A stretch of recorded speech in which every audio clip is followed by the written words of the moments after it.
So the last special segment of triangles that we're going to learn is called the midsegment. And we're just going to follow these directions. And I'm going to pause each time I do something. So the first thing we're going to do is plot each point. Done that. And now we're going to find the midpoint of each segment. So you know to find the midpoint of each segment, I'm going to find the midpoint of AB. Again, the midpoint is the average. It's the middle, so it's the average of the 2 points. So I'm going to take the x's of A plus B over 2 and the y of A plus B over 2. That's going to give me a midpoint of -5, 1. And I'm going to plot that. I always look at my work to make sure that it looks like the midpoint is where it's supposed to be, and you can see that that midpoint definitely looks like it's in the middle. I'm going to pause the video now and find the midpoint of BC and AC. And now asks me to find the length and the slope of each of the 6 segments. I'm going to do rise over run for the slope since I'm on a graph. So if I take the rise 1, 2, 3, 4, 5, -1. I'm going to record on the next screen. The slope of AC is rise 1, 2, 3, 4, run -1, -2, -3, -4, -5, -6, -7, -8, -9, -10, -11, -12. Rise 4 over -12. And I'm going to get the rest of the slopes by doing that. And I'm going to make sure that I label these guys X, Y, Z. So here we are with the recorded slopes, and it says, what do you notice about them? How do they compare? So if you notice, AB slope matches with YZ, BC slope matches with XZ, and AC and XY slopes match. When slopes are the same, it means that all of these pairs are parallel. The same slope indicates parallel. To find the lengths, I'm going to do the distance formula. So if you remember the formula from the distance formula, it is x1 minus x2 squared plus y1 minus y2 squared. And if I were to put this whole entire line into my calculator, I will get the square root of 104. If I were to now find the length of YZ, I will find out that the length of YZ is the square root of 26.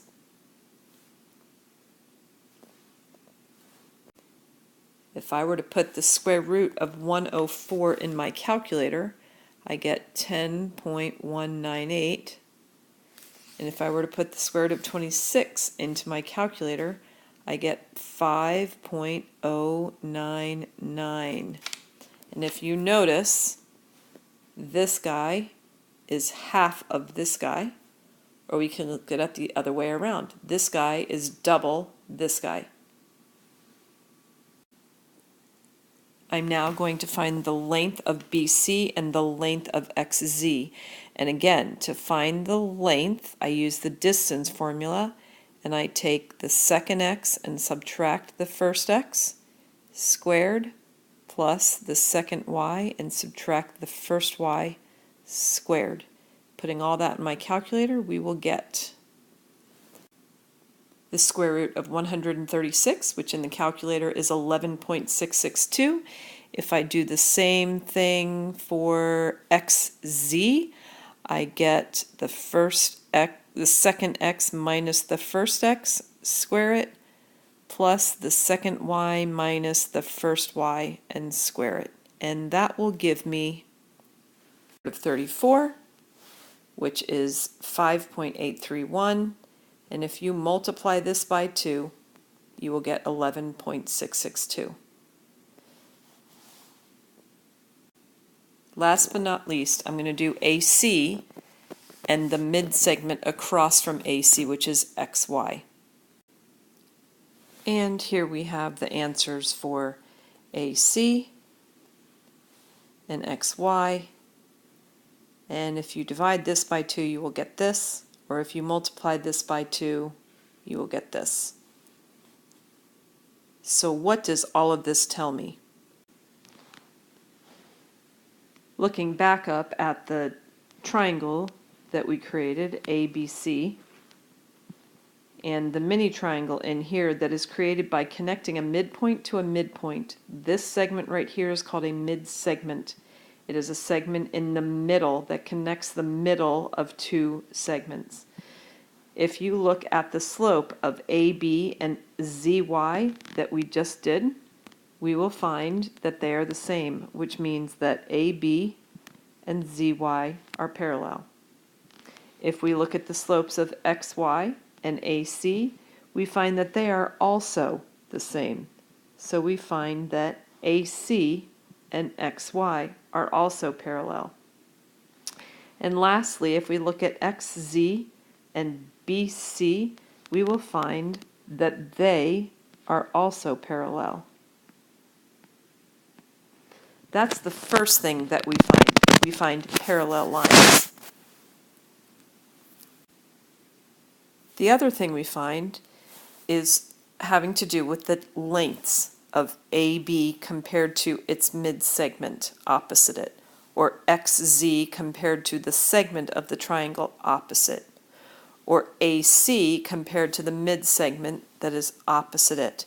We know that these two are parallel, but what are the lengths of these?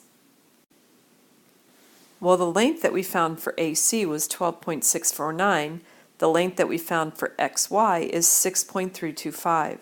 So we found that the length of AC, the side of the triangle, is double the length of the mid-segment that is parallel to it. We will find that for all other sides as well. We will find that AB is double ZY. We will also find that BC is double the mid-segment opposite it.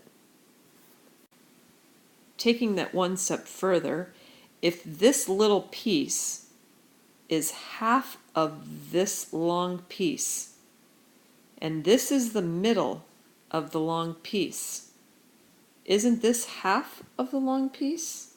Which means that if this half and this half must be congruent, which means that this must also be congruent. So this piece is congruent to this piece and this piece.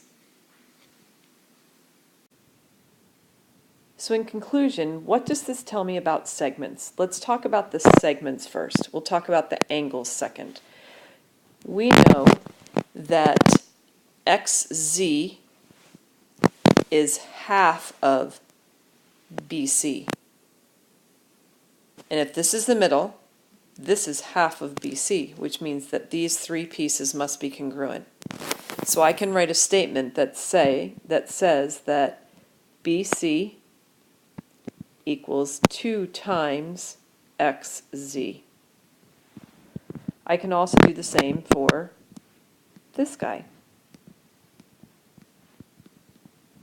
I know that AC equals 2 times XY. And lastly, I can do it for YZ. It is half. So those would all be congruent, and I'm going to write it a little differently this time. I'm going to say that YZ is half of AB. I can really write this statement in either way, right?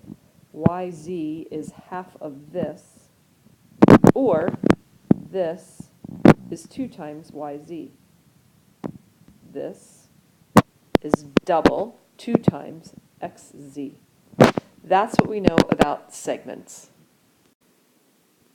So mid-segments also do some fun things with our angles. So remember, we know that these are parallel. So we're just going to look at one set.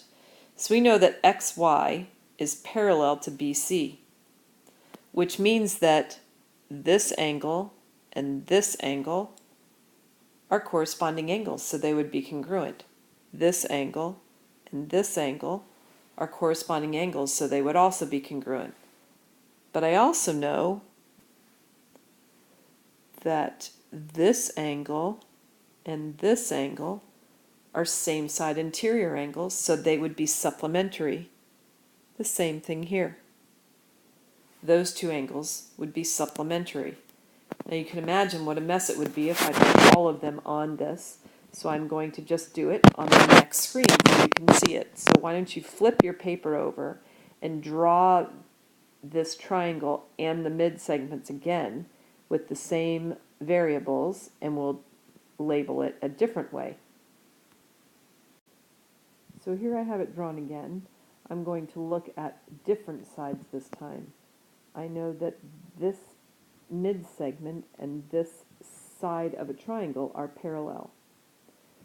So that would mean that angle B and angle YZC are congruent. I also know that angle A and angle CYZ would be congruent because they're corresponding angles. But I also know that angle A and angle AYZ are same side interiors, so they would be supplementary and add up to 180, and angle B and angle BZY are also supplementary and would add up to 180. So on the previous page, we looked at these two mid-segment and side of triangle pairs. We looked at these two on this one.